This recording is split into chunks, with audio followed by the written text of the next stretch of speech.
For whatever reason, you find yourself passing through a thick veil of fog, emerging into a place that's familiar albeit dimmer and off. A strange feeling of being watched, followed, persistently trailing you as you progress onwards deeper into the misty realm of shadows.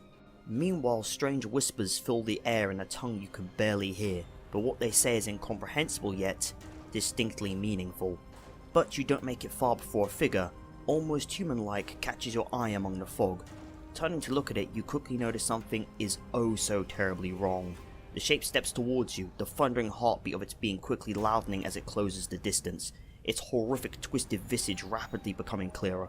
The inhuman thing raises its weapon, ready to strike. In turn you pivot and dash hastily into the fog, it in pursuit. Quickly closing the distance, it delivers a swift slash into your back, knocking you to the floor. As pain cascades through you, you try to squirm and crawl away, only to be lifted up onto the creature's shoulder as it begins to turn and march elsewhere. Panic setting in, you thrash, but it's of no use. Moments later, you're thrown back off its shoulder as a cold iron hook plunges through your shoulder and out of your body, the shock blasting through you like the boom of a shotgun blast in your ears. Suspended from the cold iron claw, you struggle against it with all your strength as something begins to creak and groan nearby. Slowly, a mass forms below while the being stands and watches, the growth spiraling up behind the hook and over, forming a pointed limb. Forcefully, it thrusts towards you, you barely managing to hold it back before it plunges into your abdomen with a sickening wet shunk as your legs go numb under you. Just as quick as it started, it's over. A force lifts you skywards and your body goes numb. All you can see in the sky is something terrible watching over you, a massive similar limb spiraling and circling, like a hungering beast of the waters. Then, blackness.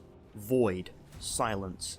Followed by you awakening to the warmth of a campfire where others sit, all much like you. The mutilation you received now being absent, as if it had never happened. But the others? They are here and they are prey. Prey for the subject of today's video, my disciples, that being the entity of Dead by Daylight, the overarching antagonist and core driver of the game's events. In regards to what the entity is, story-wise the entity is a cosmic evil, traversing through the cosmos and slowly consuming worlds. It is the one behind the nightmarish realms of the trials, to trap its victims, survivor and killer alike, in an endless cycle of trials and bloodshed, with the intent of feeding on the strongest emotions of its victims, as to grow in power and slowly consume other worlds, until it has no use for its victims any longer, which usually happens after they've been completely emotionally drained, devolving them into cold, emotionless shells, at which point they are thrown into a limbo realm known as the Void, which is itself home to the creatures known as haunts, wisp-like constructs of the entity itself.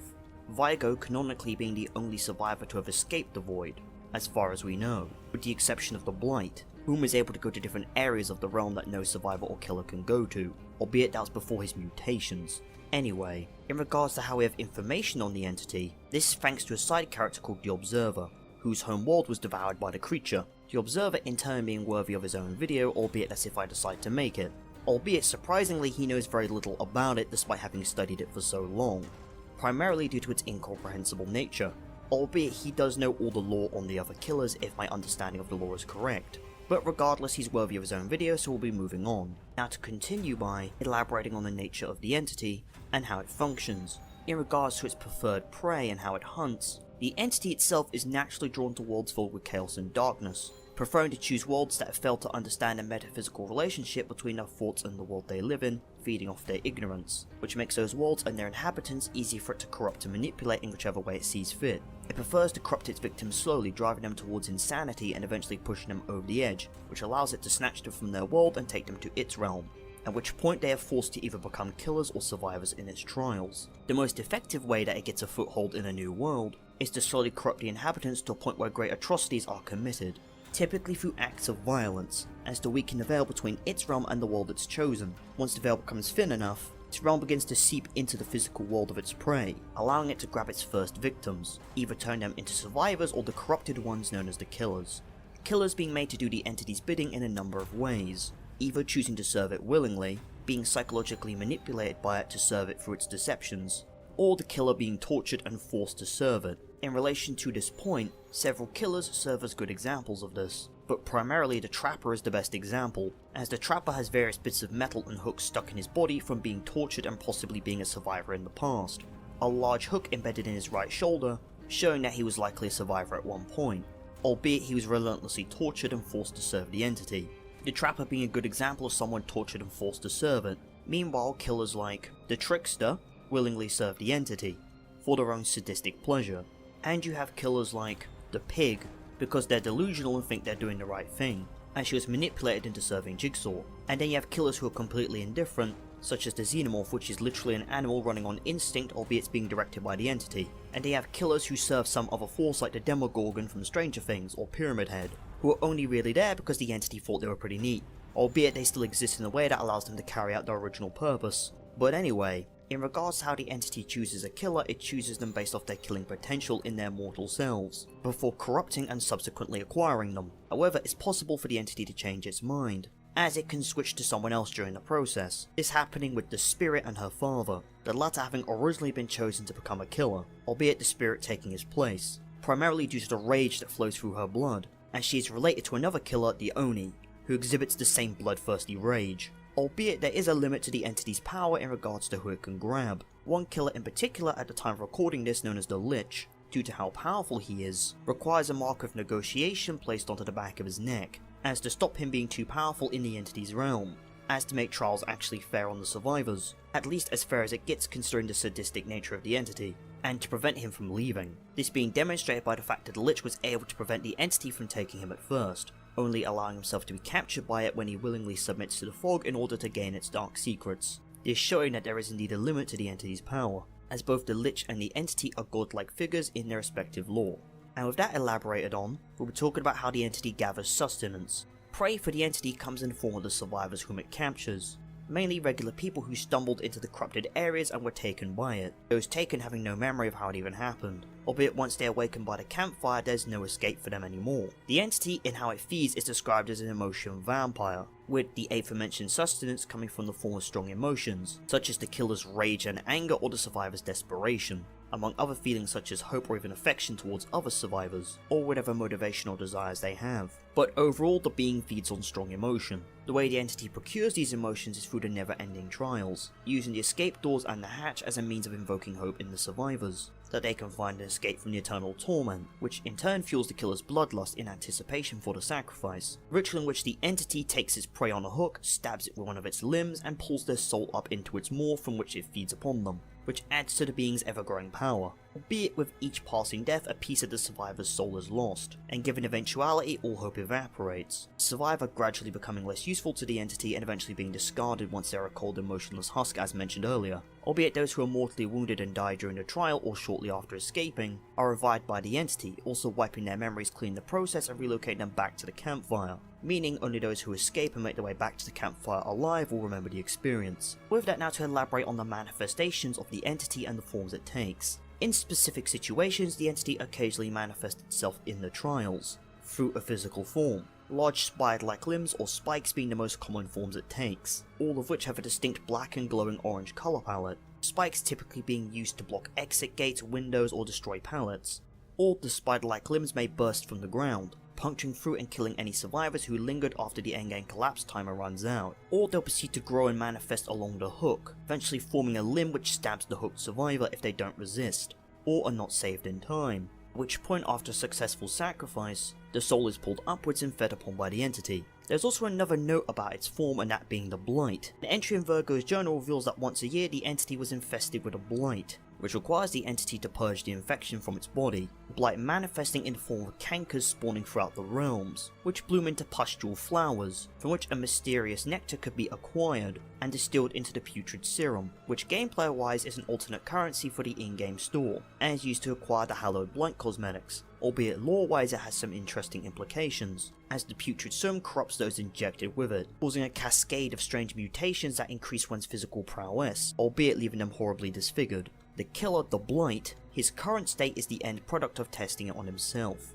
And while the biology of this section is interesting, I'll be further talking about this biological aspect later in the video. Anyway, with that, now to talk about the realms of the entity. The entity tends to build a reflection of the real world in its constructs as to confuse its victims. Although the entity is unable to truly understand the true nature of the worlds it touches, it tries to replicate them to the best of its ability, albeit it falls short, and can never quite get them right, As a result, the worlds tend to be a nightmarish fusion of familiar and strange elements, as the entity tends to make up what it cannot comprehend. Albeit in this bizarre world there are several familiar parts. The maps and their subsequent realms are based on the worlds it infects, and there are generators that the survivors have to power up as to open the exit gates, and if they succeed they will escape back to the campfire from where they started. As a result, several locations are capable of consistently showing up, albeit the arrangement of them will be different each time, and to what degree varies greatly. This being more noticeable with the larger maps, and with prominent land features. A good example of this being the Tree of Cow Corpses on Coldwind Farm, which can appear in numerous locations across the map.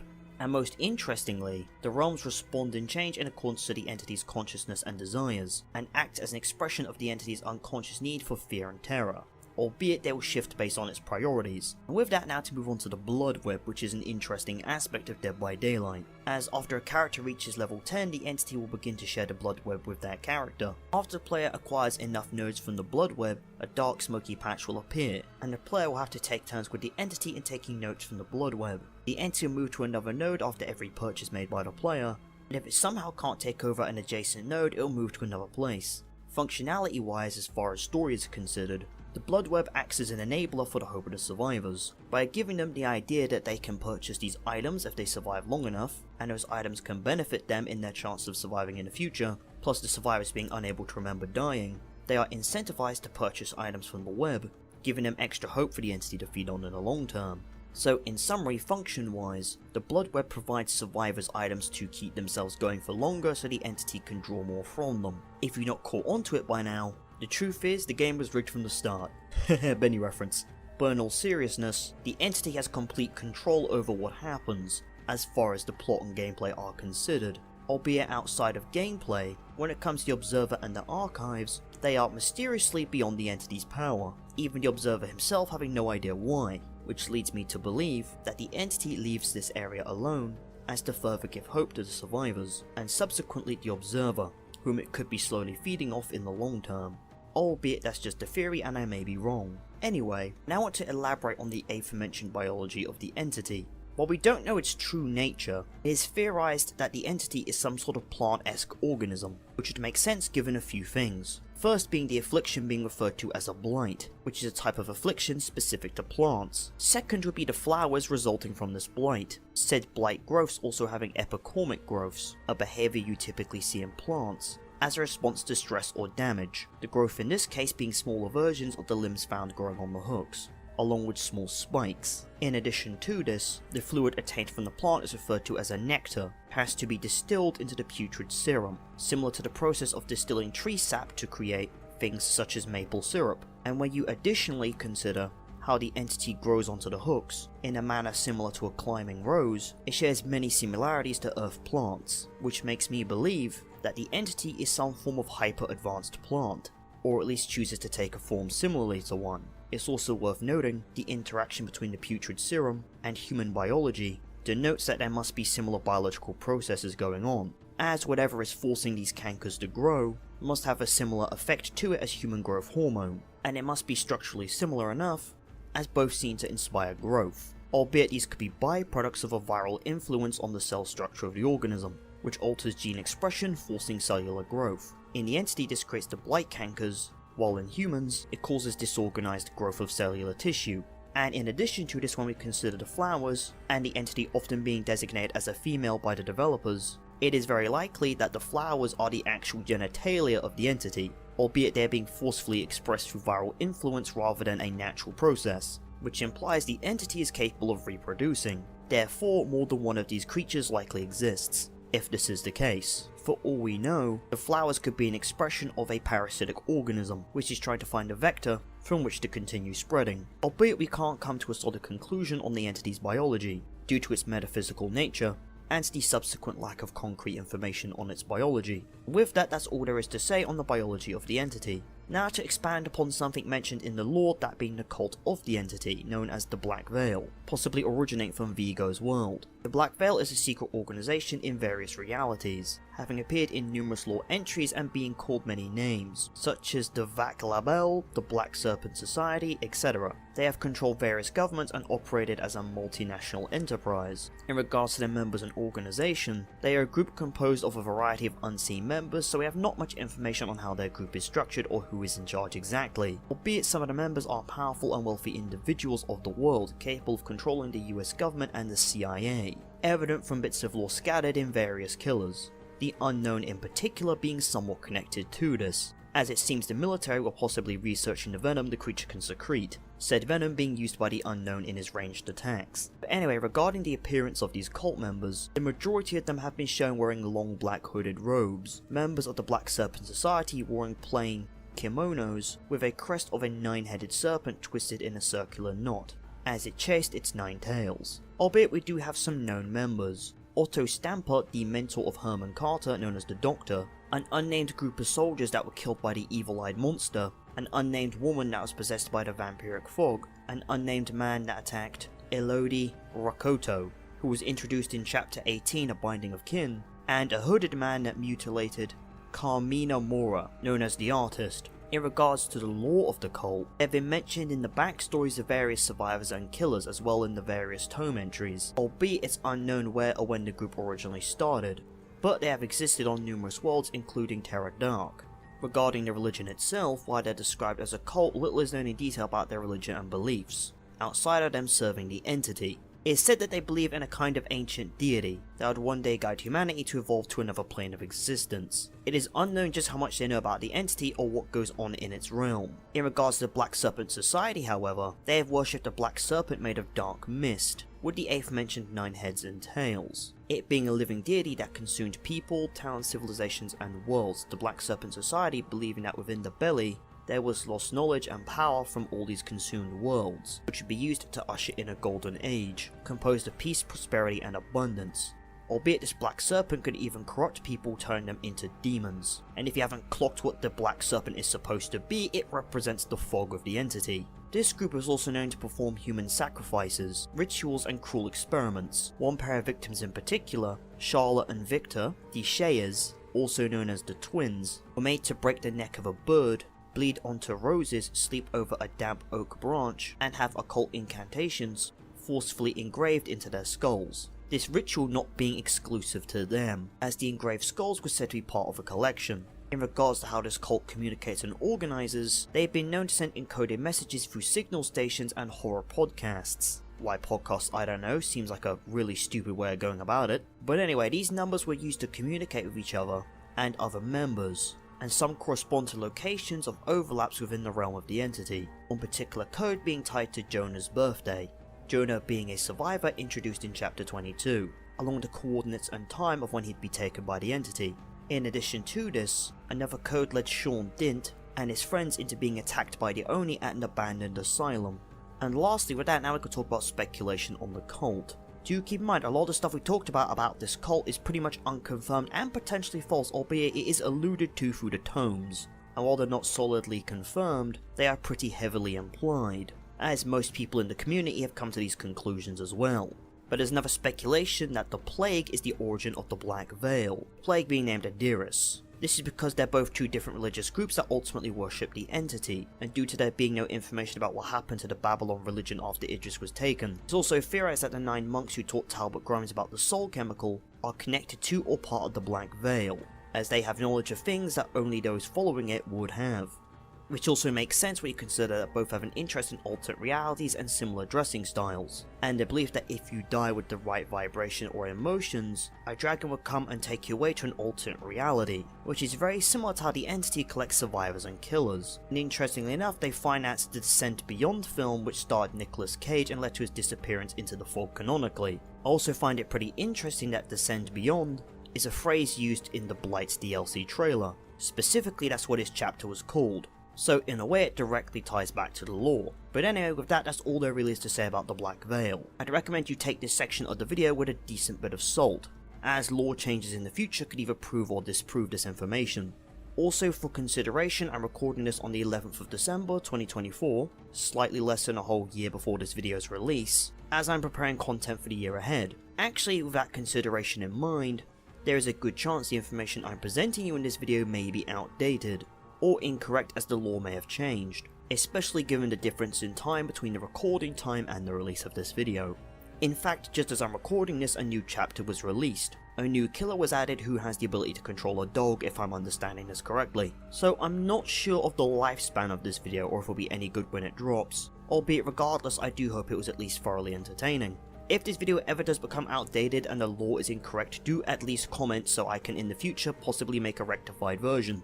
But anyway, with that, before I wrap up this video, I'm now going to talk about the actual writing of the entity as a being, so that you the audience may learn something from this in a writing perspective.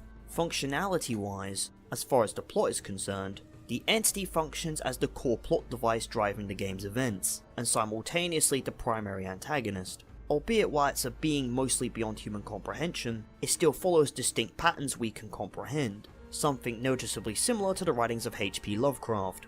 Albeit with Lovecraft's work, he gives us a better description, allowing us to form an actual coherent image to some degree.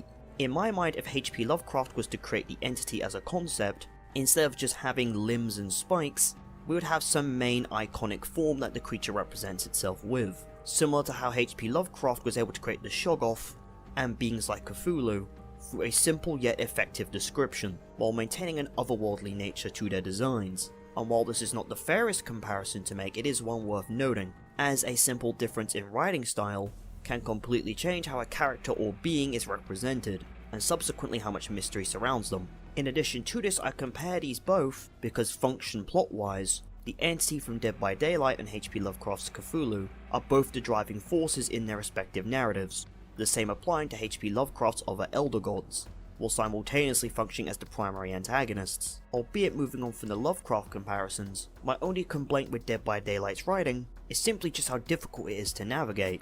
There's a lot of mystery and a lot of strewn about lore that's very easy to miss, that alone compromising the potential integrity of this analysis, which is why I honestly believe Behaviour Studios themselves should at some point compile all the lore into an organised format for reading, as to get the best understanding of the lore possible, while not losing all the mystery.